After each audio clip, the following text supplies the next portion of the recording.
Hello, friends. Back once again.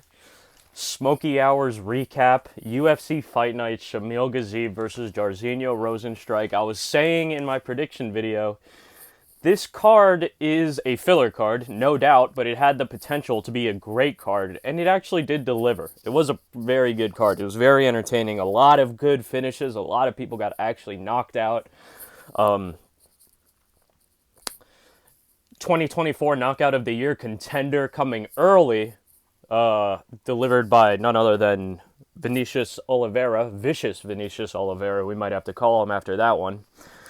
I got something for you guys if you want to flex up, roll up a little J, smoke alongside with me. We're smoking on Gaziev. You already fucking know, man. I was telling people, there were people saying, right, like, oh, I got Shamil, like, I'm going Shamil, I trust him, like, I believe, like, why?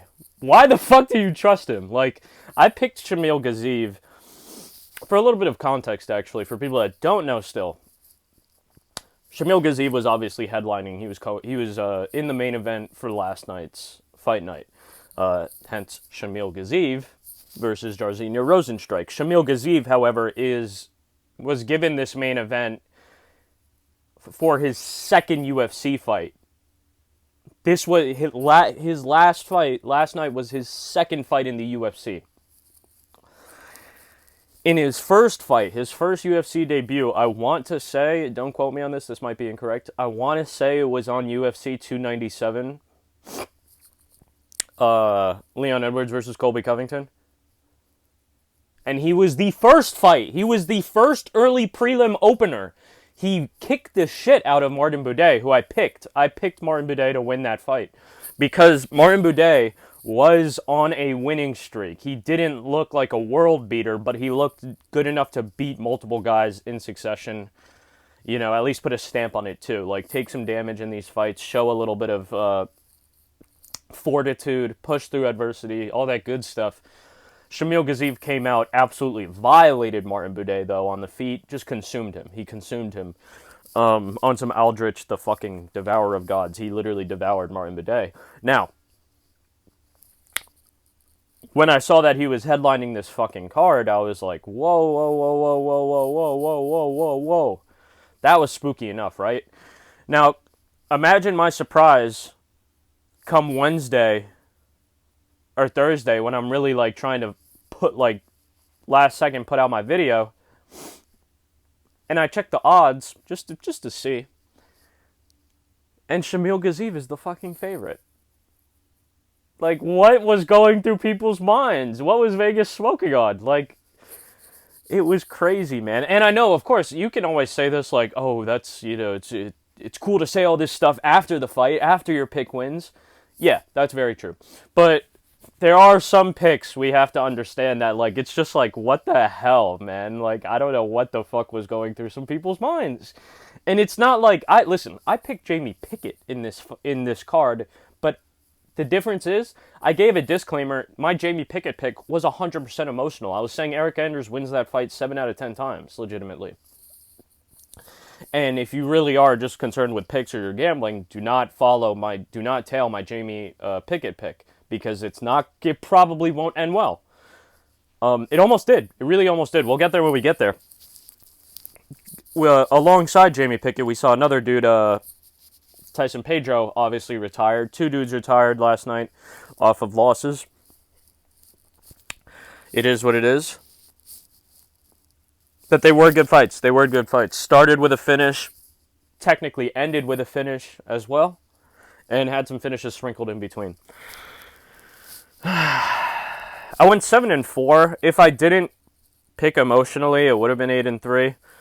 I did also go out on a crazy reach, but this was not an emotional pick. I did pick Beksat Almakhan to beat Umar, but it was not emotional. I legitimately thought that he could KO him with his boxing in round 1 with his hands, and he almost did.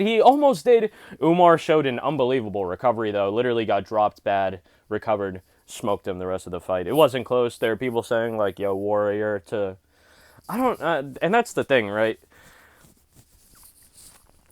People are jacking Warrior, all this shit for Beksat. Like, we've seen dudes get pummeled like that countless times.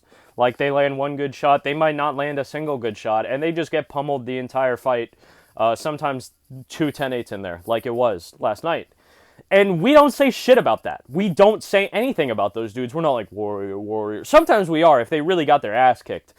Which, Bekzat kind of did get his ass kicked. But I just feel like since it was at the hands of Umar and he took it on short notice, they were like, warrior, warrior. I'm not saying that people should, like, talk shit on Bekzat. He was my pick, for Christ's sake. I think Bekzat's actually going to do very well in the UFC, honestly. And if he can improve his takedown defense and his grappling in general, he'll be really good. He's extremely strong. There were multiple times where he was able to get back to his feet just off of power, just brute forcing it, exploding and scrambling up to the top. Granted, he would be pretty much taken down almost immediately after that, but hey, man was going up against Umar Nurmagomedov, you know?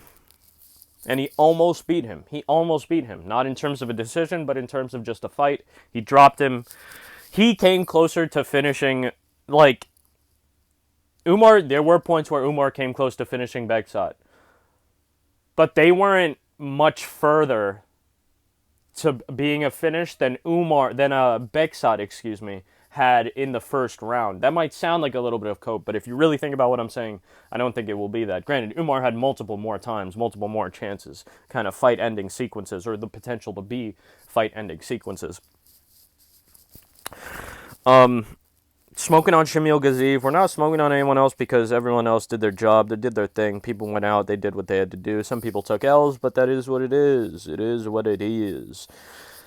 I think we'll start off, obviously, with the early prelims, but I think we now will start into getting into the fights. We're going to start off with Loic Radzhabov versus the Pride of Palestine, Abdul-Kareem Al-Selwady.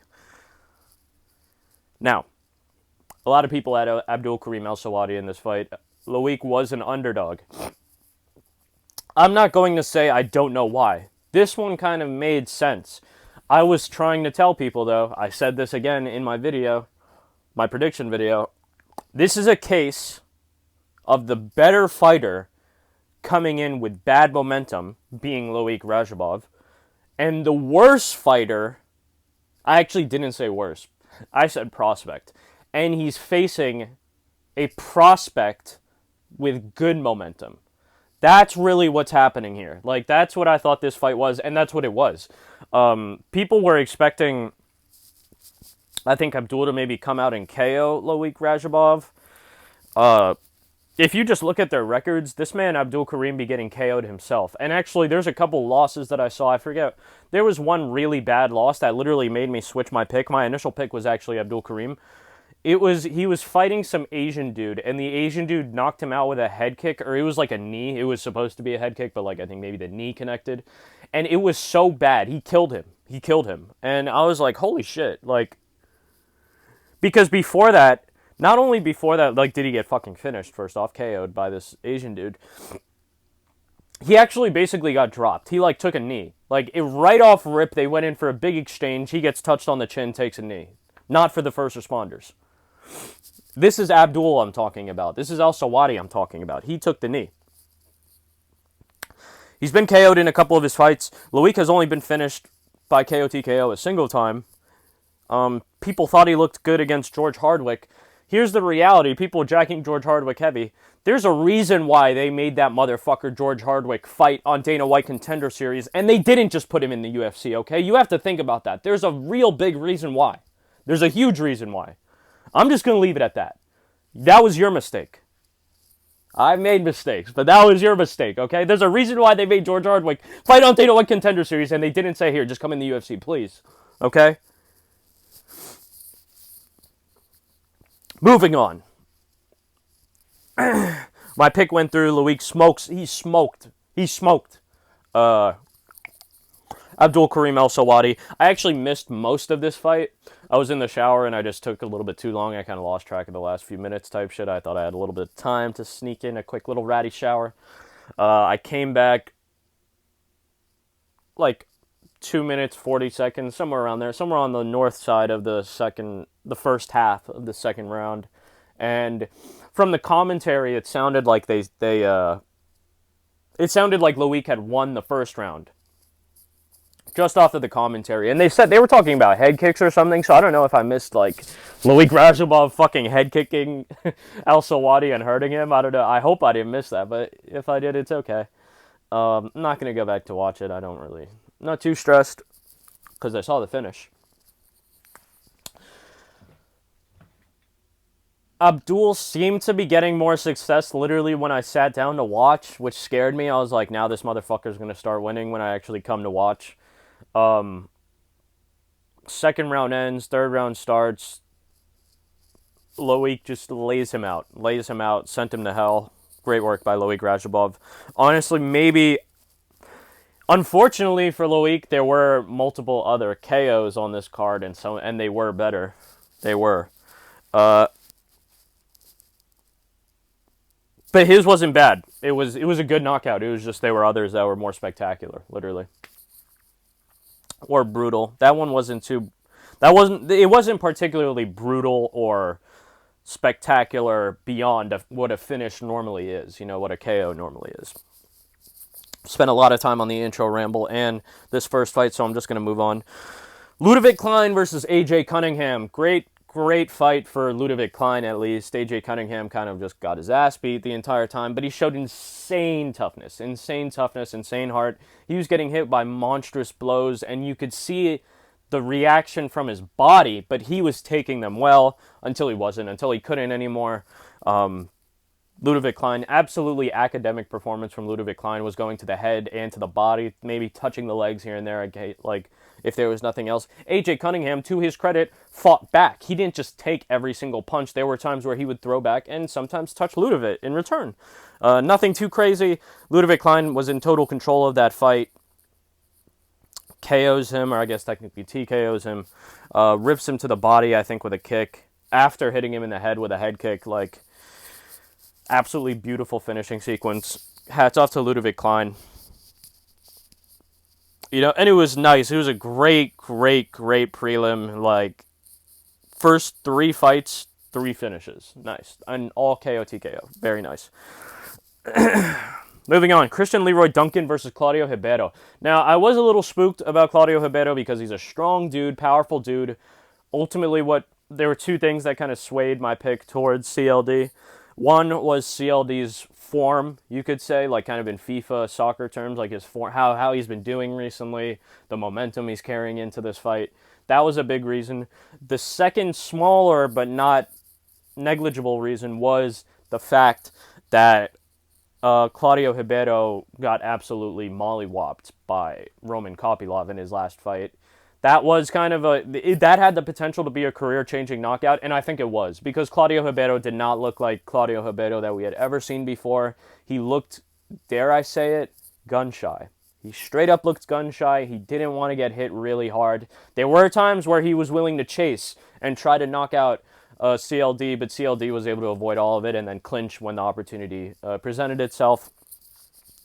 Textbook work by Christian Leroy Duncan. Hurt him multiple times. Was even able to get flashy at times, throwing a little spinning attack here and there. And they landed like spinning kicks to the body, spinning back elbow that landed on the feet. That was absolutely beautiful. He like ducked off to the right, came back around. It was beautiful. That was early on in the fight, I think. Phenomenal performance by Christian Leroy Duncan. Seems to be getting better and better, and he's not tweaking. That's actually a good thing. The tweak level is regressing. He threw in a little bit of the flashy stuff, but it made sense and it worked very well. It complemented the technical style that he brought, that he's been adapting. Hats off to Christian Leroy Duncan. Thank you, Claudio Ribeiro, for actually at least sticking in there and maybe trying. Javid Basharat versus Amin Zahabi. This one is kind of aids a little bit of cope. I'm going to be coping. It's okay, because I haven't watched this fight back, but I thought Javid Basharat did enough, honestly, to get it done. You can see my live reaction. I'll have if you go to my shorts, just look for the Javid Basharat one, and you'll even see the link to this video in there. But I thought Javid Basharat did enough to get it done, man. I didn't see any of the actual stats or the striking. I felt like he outstruck Amin Zahabi, maybe not by a lot, but I thought he clearly did.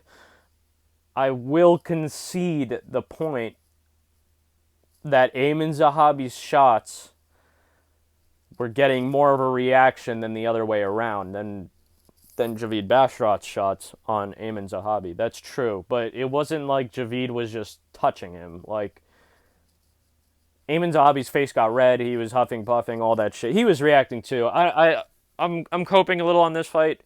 Both dudes had moments. It was a very good fight. It was not a boring fight. It wasn't a stinky bullshit fight. It was a good fight. Ayman Zahabi stops the undefeated streak of Javid Basharat. I picked Javid Basharat to win this fight. Also, I don't think I mentioned my picks earlier, but obviously I picked Loic Rajabov, I picked Ludovic Klein, and I picked Christian Leroy Duncan. So we started off the card very nice, but then I thought Javid Basharat got robbed. It is what it is. Maybe he didn't get robbed. It was a really close fight, okay? And we know a close decision is not a robbery. A close decision is not a robbery. We know that. Now, moving on to Bernardo Sopai. Actually, I kind of got a little scatterbrained.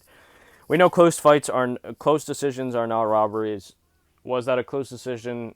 Yes, I thought it might just be my bias. I might be biased towards Javid Basharat, obviously, because I picked him. It is what it is. Let me know your thoughts on that one. Moving on, Bernardo Sopai versus Vinicius Oliveira. Early 2024 Knockout of the Year candidate. And one of the more brutal knockouts we've seen in a long time. We have seen some brutal knockouts recently, but this was bad. It was bad. You know, I picked Bernardo Sopai. I thought Vinicius had a sus chin and was sloppy.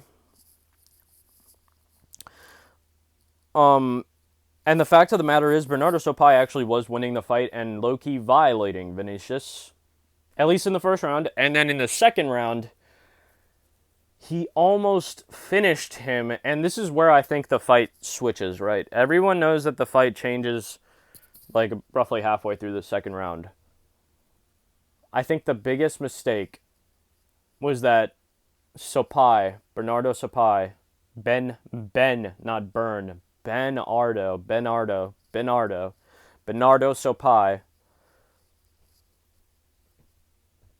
he had the back, he went into like the backpack position, completely took the back while he was standing, blah, blah, blah, or not standing, I should say, like just took the back calmly and was working for a rear naked choke finish. Vinicius Oliveira was able to stand up fully. I think that's where the fight just literally changed around. Because Bernardo Sopai didn't try to stop him from getting up. He didn't try to unhook his legs from the body so he could also stand but still have back control. He did none of that. He stayed with Oliveira as he got up. He let basically Oliveira stand back up. Oliveira took that opportunity to the fullest, started pouring it on Sopai. You could tell Sopai was gassed. Then Sopai, you know, it might sound rough to say, but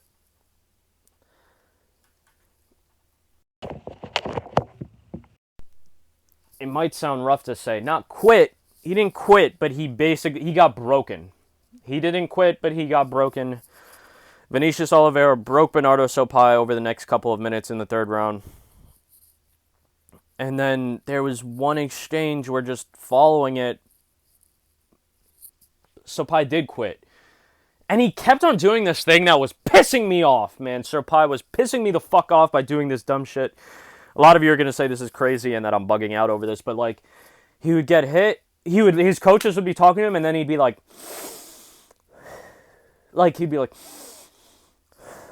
God, like, you motherfucker. God damn it, bro. We're past the point of heavy breathing, man. We're past the point of heavy breathing. Bro, you're getting your ass kicked. That's not going to help you anymore, okay? Listen to what these guys are trying to tell you and just stop looking at the clock every 30 seconds. Please, please, brother. And that's exactly what happened. Literally, dude breaks. They break in like a crazy, chaotic exchange. Fucking... It's sick. It's sick. Sopai flees, right? He literally flees. I love when there's chase scenes. I love when they fucking run. I love when a motherfucker runs in the UFC because there's nowhere to run. One of the best chase scenes probably, it's not too recent anymore, but the Chelsea Chandler shit. You remember that chick was running track. She was like, it was like the meme of like that toddler girl where she's running and she's like, it's like that. Like she was running. She was hitting feet. Oh my God. The same thing. This man fucking, Bernardo Sopai thinks he can run away. Motherfucker, run. I love it when you run. He gets tracked down beautifully by Vinicius, follows him, tracks him perfectly, hits him with a flying knee from hell. Hits him with a flying knee to hell. Has this motherfucker Bernardo Sopai talking to like Juice WRLD, Kurt Cobain, Amy Winehouse, Jesus. That's who Bernardo Sopai was talking to when he was knocked out. When he was on the ground face flat, he was talking to Juice WRLD. He was talking to Kurt Cobain. He was talking to all of them. It was crazy shit. It was crazy shit. It was hot. It was honestly hot. It was hot. I was like, that shit made me bite my lip. It made my fucking cock twitch a little bit. Seeing that motherfucker get laid out in such a devastating manner. Devastating manner. That's what happens. If you're gonna flee, if you run, you gotta just think about nature. If you're running, if you're fleeing, you're prey. You are prey. People will prey on, they're coming to feed on you. Like, you're gonna get ripped apart, motherfucker. We're on some berserk shit. You gotta go guts mode like Vinicius did. You gotta just go guts mode and be like, hey, I might die in this motherfucker, but I'm not dying. That's the thing. I don't give a fuck about fate or whatever people thought was going to happen. Destiny, any of that shit. I'm taking this shit in my own hands. I'm going out swinging, if anything. Vinicius did go out swinging, and Sopai did not. He just went out. He just went out. Shit was so good, it made me bite my fucking lip. I was like, God, hell yeah. Tasty shit.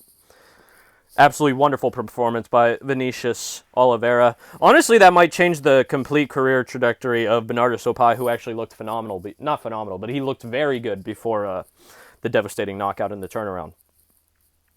I was tweaked also. I'm being extremely harsh on Bernardo Sopai, but I was also fried. I mentioned this in my video. One of the biggest things that made me not want to pick Bernardo Sopai, right, is the fact that, one, short notice, but two, he also had a fight scheduled next weekend at 299. Not at UFC 299, but on the same week, on Saturday, he has a fight. He had a fight. Not anymore, motherfucker, but he had one, okay? Like, at least cancel that fucking fight. What's going on, man? Like, what is going on here? God damn it, man. Moving on to the emotional pick, Jamie Pickett. I'm about to spark this one up, low-key. Jamie Pickett versus Eric Anders. This was my emotional pick. I've been hitting low-key one emotional pick at least every card now, and I don't know what's wrong with me. We are going to go away from the emotional picks. I'm trying to go away from the emotional picks so that when it is an emotional pick, it is actually special. Kind of like Jamie Pickett. Jamie Pickett was a special, verified emotional pick for me. By verified, I mean there really was real emotion behind it. I really do fuck with Jamie Pickett. Mainly because of his Wilmington connection. Man fights out of Wilmington, from Wilmington, North Carolina, that is. Wilmington, North Carolina has a very, very special place in my heart. I have family on my father's side from Wilmington, North Carolina. I'm born and raised in New York City, but I always would go down there during the summers, would chill, all that stuff. Nice little town, nice little city of Wilmington. It's a city, I think, technically, but it's really a town. But don't let the Wilmingtonians hear that. Wilmywood, as I call it, Wilmywood, North Kakalaki. But I love Wilmington, man. I love Wilmington. You know, I've got family down there. Catch me as a little kid out at Jungle Rapids, the water park. Shit was absolutely gas. Got some Piggly Wiggly merch that people up north don't know anything about. Shout out to Piggly Wiggly. Jamie Pickett, man. I've spoken to some people who train with Jamie Pickett, say they know him. All that good stuff. I was rooting for the boy from Wilmington. That's really what it came down to. And he almost got it done. Jamie Pickett laid out Eric Anders in the first round bad. He could not get the finish. Eric Anders did a great job recovering. And honestly, Eric Anders showed a good level of baseline skill to take this fight, honestly, from Jamie Pickett, who won the first round. You got to say Jamie Pickett wins that first round. There's no argument there. Jamie Pickett had a big reach advantage too. I thought he was going to use it more, but he didn't. And I think that's the problem we've always seen with Jamie Pickett, man, just never did enough. Never did enough. He never did enough. He didn't show us anything. That was his last fight. He said he was going to retire. And so I will say this. Congratulations to Eric Anders. Great performance, especially with the takedowns. That really helped you, obviously, win this fight. But Jamie Pickett, my brother, whatever you decide to do with the rest of your life, enjoy it. I'm not going to say, this was just someone who said that he trained with you, and he said he thinks that you're a single dad, or he thought that you're a single dad. So if you are, I hope you have a phenomenal rest of your life with your family. And I really hope whatever you choose to do from here on out, you find good success in. I'm not sorry because there's nothing that I can really apologize for, but I wish that you had found more success in the UFC, my brother. But you made it to the UFC. You made it a lot further than a lot of people can say they have. Thank you, Jamie Pickett. Even though you did not win in the UFC, thank you for entertaining us, for stepping in there, and for risking it. Thank you for risking something for us. Thank you very much, Jamie Pickett. Moving on. That was the first of two retirees, actually. Someone else retired later on. This man, Tyson Pedro. We will get there. Moving on to Steve Erceg versus, having a little brain lapse, Matt Schnell. Now, this fight I called almost to a T. I didn't go straight decisive and was like Steve Erceg by KO. But I said in my prediction video, this is like the way the UFC rigs fights. They're setting Steve Erceg up for a KO TKO victory. That's what I thought. And that's what happened. Steve Erceg brutally lays out Matt Schnell, who looked okay. He was moving well. There were 2 or 3 times, I think, before the knockout that Steve Erceg landed and he kind of stunned Matt Schnell. But there was about 2 times, I want to say, where Matt Schnell actually did the reverse. They were both swinging at each other, and he landed on Steve Erceg and made him think like, whoa, okay. Got a little bit of respect. Now, Steve Erceg absolutely laid him the fuck out with a monstrous hook. Excuse me. Oh, God. Please no hiccups. All right, I think I'm chilling. Steve Erceg absolutely lays him out. Beautiful knockout. Way to get it done, Steve. And to go into the featured fight, we will spark this. Smoking on that Shamil Gaziev. We're smoking on Shamil Gaziev's stupid fat ass. Holy shit. I'm not a skinny guy myself, but, I mean, this motherfucker Shamil Gaziev is huge, bro. Huge.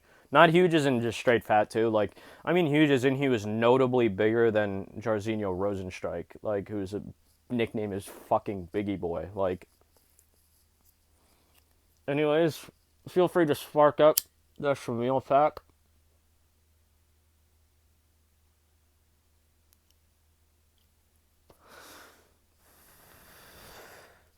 We're smoking on Shamil. Heavy. Heavy.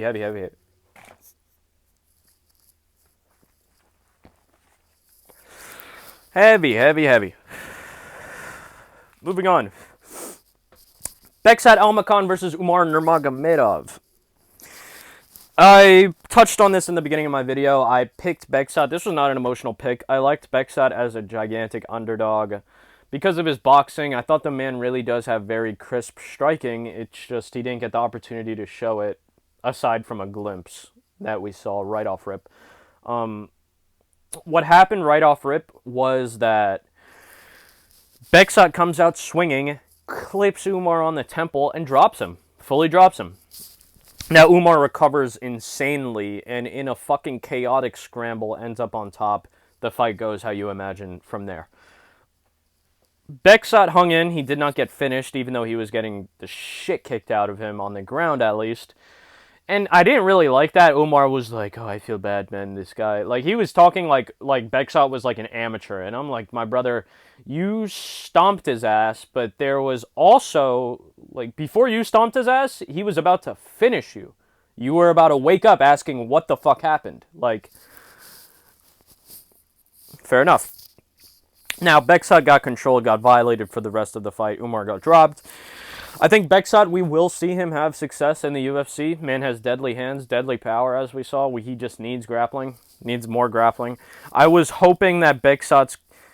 If you watch Bekshot's fights outside of the UFC, he does grapple, and he's very competent, actually, with grappling, with wrestling and jiu-jitsu. But I was saying the main problem is these dudes aren't Umar Nurmagomedov. We got to see how it works against Umar. And it didn't work against Umar. You could see, though, I mentioned this earlier in my video, how strong Bekshot was. And you know how strong Umar is, but there were multiple times where Bekshot was able to just straight up buck with the hips and actually get back to his feet or get out of a position, and it worked until it didn't. Umar would usually drag him back down. Was what it was. I'm looking forward to seeing Bekshot again, honestly. Looking forward to seeing Bekshot again. Muhammad Mokaev, moving on. Muhammad Mokaev, again, my pick was Bekshot in that one. I picked Steve Erceg to win the previous fight. Very nice. Let's see, at this point, I was 4-4. I was dead even coming into the final three fights. Would have been 4-3. I mean, would have been 5-3 if I didn't pick Jamie Pickett, which was my emotional pick. But that's the thing. If you hear me say, "Oh, this is an emotional pick," but I'm picking it, I'm not gonna fucking cop out and be like, "It was an emotional pick. I knew he was gonna lose." So like, no, that was my pick. 4-4. You know. Muhammad Mokaev versus Alex Perez. Great fight. Great fight. Honestly, more so for Alex Perez in a sense. Like, I know that sounds strange because Mokaev won this fight. But Alex Perez did not quit a single moment of that fight. He was taking the fight to Mokaev a lot, trying to get him out of there. I think Mokaev struggled in this one because he said he was sick, but really, what I think it was obviously, if the man says he's sick, sure, but I think it was in the first round. Both guys went in for a devastating engagement with the hands, just with the hands. They were boxing a little bit, throwing like crazy punches. And they both went for that kind of iconic, like each guy throws like a right hand, like almost like an overhand right hand, like a right hook kind of. And it's whoever's going to get to the punch first. Except for that time, Alex Perez actually got to the punch first over Mokaev. I don't even think the announcers said anything about it, but it was a hard-ass punch. And you could see Mokaev didn't get wobbled, he didn't get stunned, but he reacted to it. He was like, whoa, like, it was a hard-ass punch. And then Mokaev started the grappling, he started everything else. He got it done. I thought Mokaev got it done. I thought he did enough to win that one. What I was thinking, though, is if this fight was last week, or not last week, I'm sorry. Was it last week? If this fight was in Mexico City, which I think was last week, actually. If this fight was in Mexico City, they would have given this fight to Alex Perez. 100%. Muhammad Mokaev, I think, did enough to get it done, like I said, and he did get it done. He did get the decision victory. Congratulations to Muhammad Mokaev, but that was not an easy one. Not an easy one. It's getting close now, brother. It's getting close. Moving on to Vitor Petrino versus Tyson Pedro, the second retiree of the night in the co-main event. Now, people were saying great fight. I don't think this was a great fight. That's just me, though. I don't think this was it was a decent fight. It wasn't a bad fight. It was not a bad fight. It was a decent fight. I think a lot of people would expect to see more out of both Vitor Petrino and Tyson Pedro himself. I picked Vitor Petrino to win this one. Tyson Pedro I thought was too much of an underdog. Like I thought that he actually had a better chance of winning than maybe was on paper or the odds makers were giving you. But Vitor Petrino, you know, his presence kind of dominated Tyson Pedro, had Tyson Pedro on the back foot. It was kind of like the opposite of what Shamil Gaziev was doing. For most of the Shamil Gaziev fight, Shamil Gaziev was actually had Jairzinho on the back foot, but Jairzinho was just piecing him the fuck up. In the Vitor Petrino shit, Vitor Petrino was leading it, and he was occasionally touching Tyson Pedro, who really didn't do anything too crazy back and forth. But there wasn't any, except for a couple big slams towards the end, there wasn't really anything too decisive or too huge for one guy. At least not that I'm remembering off the top of my head. Maybe there was, and it's just slipping my mind. But Tyson Pedro retires afterwards. Obviously, as we know, Vitor Petrino takes that one calmly, still undefeated, a legitimate prospect in the middleweight division. That dude is deadly, monstrous power, and he's quick, he's agile. Had a nice little jab that he was showing, but he's shown his jab before. I don't think it's anything too crazy. Hopefully he gets better. That's all I'll say about that. Hopefully he gets better.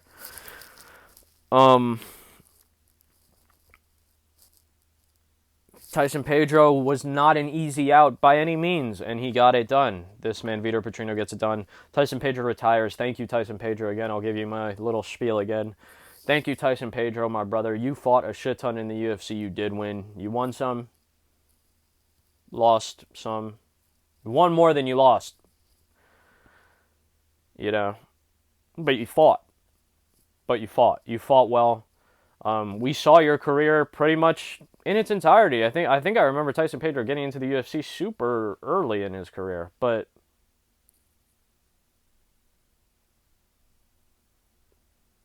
Tyson Pedro retires. Thank you, my brother. Thank you for the multiple fights. Thank you for all of the entertainment. Thank you for risking it every time for us. I hope you find success and you enjoy whatever you want to do after fighting. My brother, you earned it. Thank you, Tyson Pedro. Enjoy the rest of your life. Moving on to the co-main event. And we're going to spark it back up.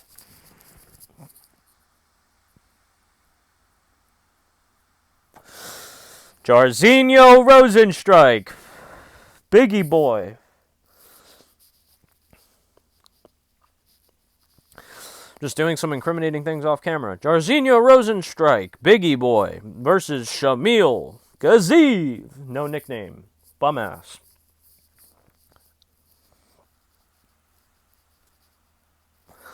Now, before we recap this fight, I'm going to recap what I said what the theme of the card was, kind of, in my prediction video. Now, the theme of this card was not redemption, but opportunity. I was going to say redemption originally in my first video, but it was opportunity. You know, a lot of guys making their debut, some guys taking fights on short notice, and some dudes, it's their last chance to salvage their career for real. And for some dudes, it was the opportunity to start theirs in the UFC for real, like make a name for themselves. What I mean by that is, for example, dudes like, we'll say AJ Cunningham and Al-Selwady, that was the opportunity to, one, make your debut,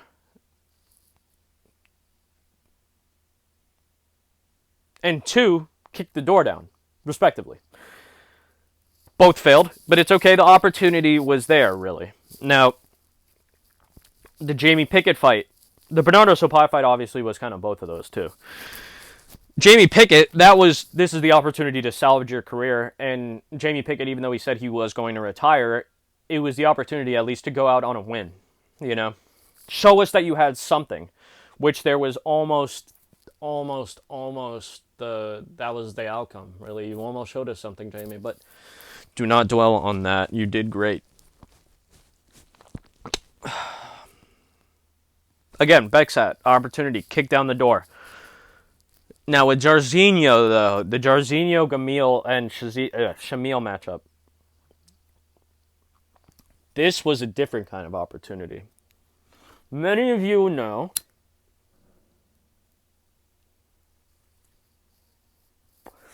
about the fact that Jairzinho Rozenstruik is given a shit ton of main events over. He is tied with multiple champions for having the most main events or some shit like that. Maybe not the most main events, but the most non-champion fighter to have main events. He has 6, or maybe including that one, 7. I don't know. I know it's something high. I believe he has, with this fight, 13 fights in the UFC. He's won 8 of them. All by KO TKO, funny enough. Now, the opportunity here was Shamil Gaziev. They told Shamil, listen, if you can beat this dude Jairzinho, you know the treatment that we give him, how he gets these main events? We can kind of give him a little fast track. That'll be you, my brother. You'll be the next thing, the Dagestani heavyweight. Not the Dagestani, the Bahrain heavyweight. The Bahraini heavyweight. We will give you these main events. We will give you the fast track. No, that opportunity could not be taken advantage of, not against Jairzinho Rozenstruik, because the reality of the matter is, what I was saying is, I picked against Marin Boudet. I picked against Shamil Gaziev versus Marin Boudet. I don't think that was a horrible pick. I will admit it made me feel foolish with how badly Marin Boudet got beaten, but it wasn't a horrible pick. It wasn't even... It could have been a lot of people filling in for Jairzinho Rozenstruik, and I would have went for them, because I had to see Shamil Gaziev legitimately get fucking tested at least one time. At least one time. You know?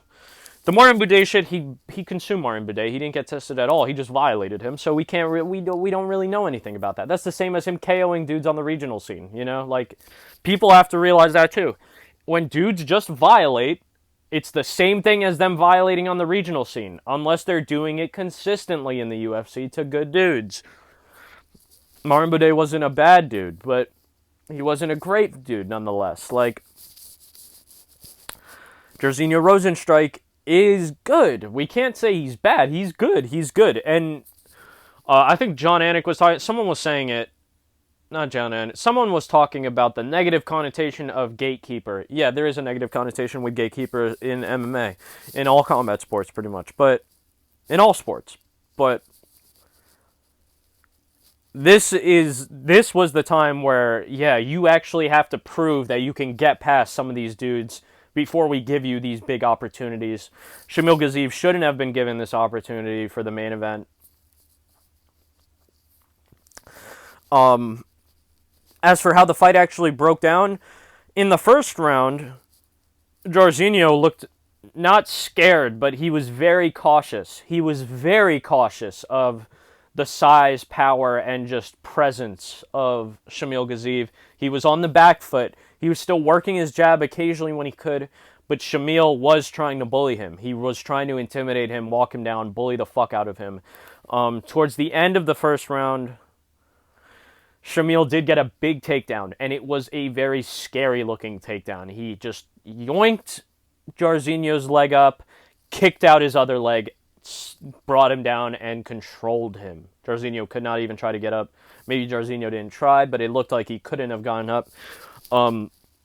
Second round, Jairzinho's takedown defense starts to shine through a little bit. They said he was working on it, and it really did show. It actually showed a lot. Jairzinho making major improvements in his game at fucking 36 years old.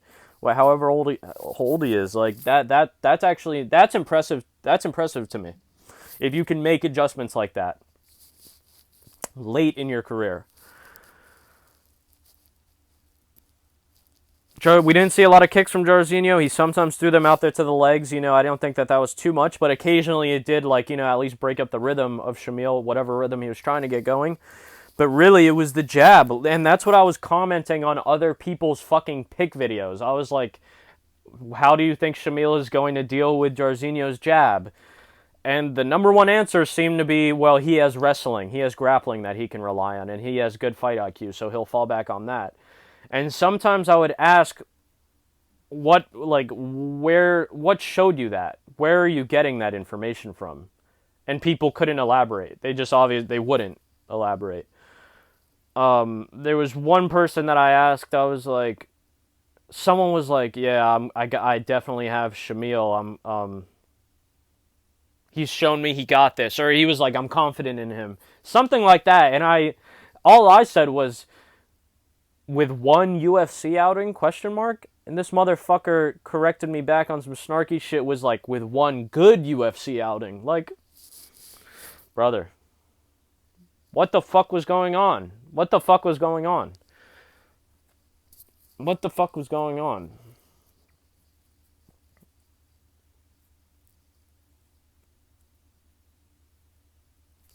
But again, the saying of "you're only as good as your last fight" really does taint a lot of people. It gets to me often. It gets to me often. So I'm not going to shit on people too much for the Shamil Gaziev pick. I just want to say that's not as simple as calling it off to, oh shit, I didn't realize Shamil wasn't that good. Like, no. You just had to look. There was a lot of information that could have told you that beforehand. Like, I could have told you that. I could have told you that. If you asked me, I could have told you Shamil Gaziev wasn't that good. You probably would have been like, yeah, but he has the wrestling, blah, blah, blah. Motherfucker, what? What? He struggled in the regional scene wrestling, brother. He got dropped in the regional scene, brother. Like, that's what Michael Bisping was saying. Later on, when Shamil was shooting for takedowns, that's what he was basically saying to fucking Jairzinho. He was like, brother, let me take you down here, brother. Brother, I take you down here. And Jairzinho was like, Jairzinho had that look. I love Jairzinho's face. He was like, this motherfucker's crazy. He was like, this motherfucker's crazy. And then you could see when Jairzinho had enough, he would sometimes explode on Shamil's dumbass in like rounds 3 and 4. He would just be like, come here, come here, come here. Come here. Nasty hooks. Punishment. Like, punish his bitch ass. Punish Shamil's dumbass. Punish his... We might have to start calling Jairzinho the tax man. We started taxing his dumbass. Touching the body occasionally. Taxing fucking Shamil Gaziev. And then Shamil Gaziev started, like, trying to straight up, like, on some Dungeons and Dragons shit, roll big intimidation checks, being like, with his fucking mouthpiece there. Like, you could see his, like, eyes. He looked comical. Brother he looked like, his eyes looked like the fucking tattoo that Justin Gaethje has on his ribs of, like, those, like, maniac eyes. Like, but then he wouldn't do anything. He would just watch as Jairzinho jabbed the fuck out of him. Jairzinho cracked his mouthpiece out one time. Like, and he didn't even react. It was jokes, man. And I honestly thought, I think it was at the end of the 4th round, right? Into the 5th. Jairzinho's fucking him up. Shamil was standing in between rounds for a lot of it. This is when I knew it was getting real. It might be close to a finish. It is at the end of the 3rd round. Or 4th round, whichever one it was. Shamil sits down on the floor. Doesn't even wait for the stool. Just sits straight down on the floor. Walks over, just plops himself right down. And he's having a heated conversation with his coaches. And just from the body language and the vibe and the reaction and body language of his coaches, I thought he was quitting. I straight up thought he was quitting. I thought he was saying, I don't have it. I mean, I'm fucked up. I'm tired. I'm too tired to fight. I thought he was saying some shit along the lines of, I'm too tired to fight. Because at the end, his coaches, like, Shamil said a lot, and then his coaches kind of were like, mm-hmm. They're like, mm-hmm. And they barely respond. They, like, gave a really strange response. They're like, it was like they kind of tried to ignore him, and they just rubbed his chest and shoulders a little bit. And I was like, oh shit, are they sending him out there? But then they started taking too long. Thank God the ref came in. I got fucking scared when he called time. Because I was like, is Vegas making a call right now? But I'm glad with the way it ended. That was the TKO. KO. You can't come to the bell. You're done, brother. You're done. Like, Jairzinho Rozenstruik gets it done in a great performance. Great performance. Dude literally adapted and overcame fucking bum-ass Shamil Gaziev. In retrospect, you have to admit, too, this is a step down in competition for fucking Jairzinho Rozenstruik. Really. Like, again, Jairzinho was the underdog in this fight. Shamil, and you want to know the best part, too? The commentary team trying to fucking save face for the UFC. When they saw how gassed Shamil was, they were like, you know, and part of the state of Shamil Gaziev might attribute to the fact that he is 34 years old or in his career. I'm like, Jairzinho's 2 years older than this motherfucker. Been in way more fights. Like, been knocked out by Francis Ngannou, for Christ's sake. But again, it's obviously easier to say this, especially with more emotion, after the fight's ended and you know your pick is correct, so I won't violate too much. But really, I just feel like there was ample information and time to realize that Shamil Gaziev is not that guy. He is not him.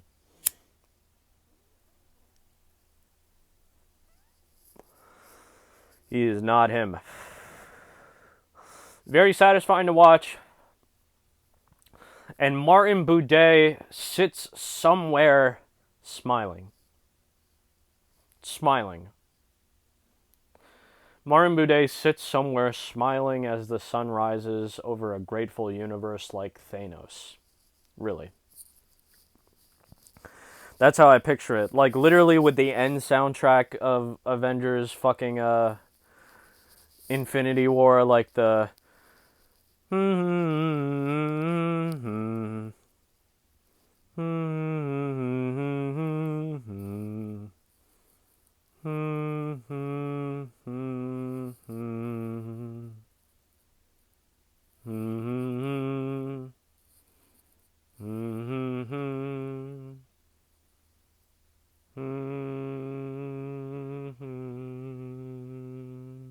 That's like the Thanos smiling on the grateful universe, my Avengers Endgame. I don't even know what the fuck I just did. I'm a little smacked from that. The Shamil Gaziev hitting crazy.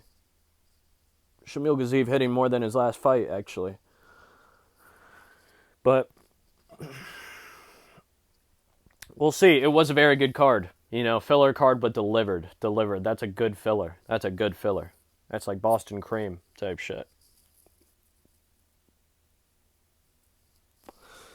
Little Bavarian cream.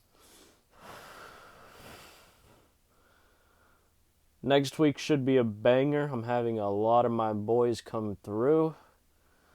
You know what that means. If you fuck with watching fights and maybe your boys don't like watching them as much as you, if you have all your friends come over, all of your picks are going to get beaten in devastating fashion. Devastating fashion. You know how that one goes. Like, yo, guys, come over. Like, this guy, he's insane. Like, you got to watch this guy. He lays dudes out brutally. Gets choked out. Like, oh, this guy's a fucking world-class grappler. He's like a spider. Like, blah, blah, blah, blah. Gets head kicked. Like, shit like that happens. Like, but we'll have to see. You know, I've kind of, the pick video should be coming Tuesday for UFC 299. It should be. I've already made a couple picks already.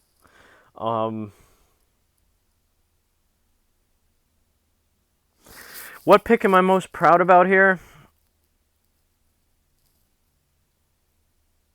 I almost want to say Jairzinho Rozenstruik, but it's honestly, it would have to be Loic Rajabov. A lot of people counted out Loic Rajabov in that fucking fight. I really wish Jamie Pickett won. That would have been crazy. Crazy. Crazy. Like I said, went 7-4. If I didn't have the emotional Jamie Pickett, it would have been 8-3, but I did. So 7-4.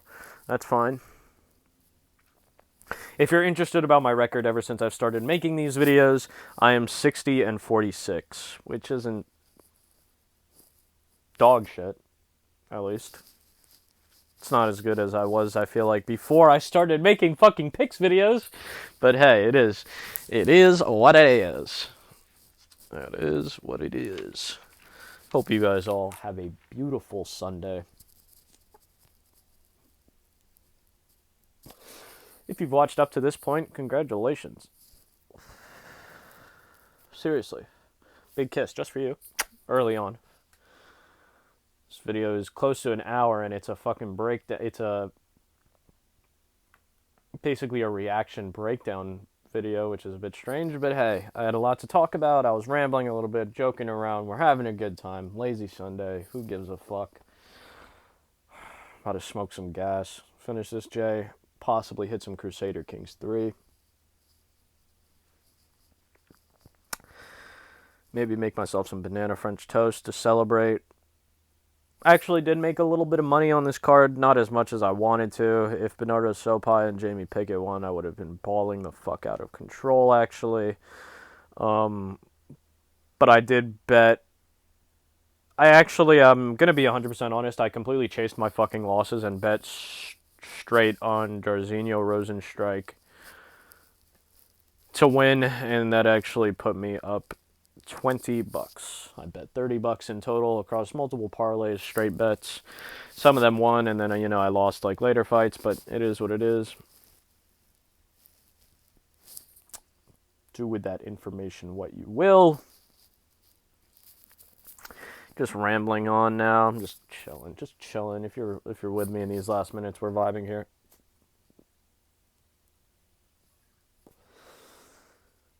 Thank you if you did watch to this part.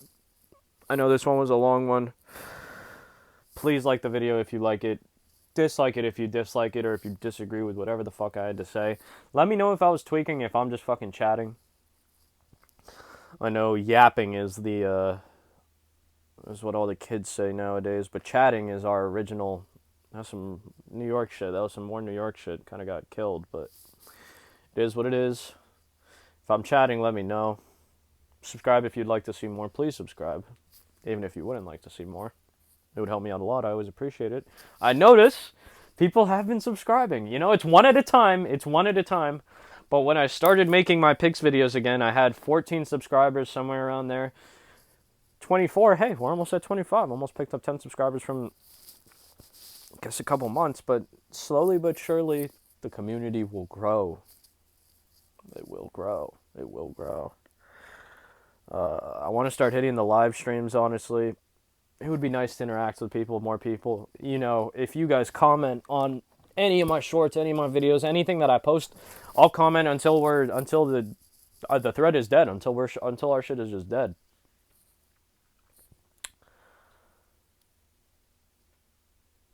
Please share your thoughts. I appreciate your time. Again, it was a good card. I said cart. What the fuck is wrong with me? Card. Gaziev just KO'd me. I was harsh on Bernardo Sopai, but let that be a lesson. There are times where the only good move is to run, is to not fight, and then there are times where you can't run, where you can't fucking run, okay? I think I'll end the video on that note.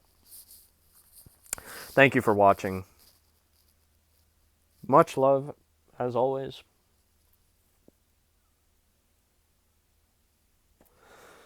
Huge kiss.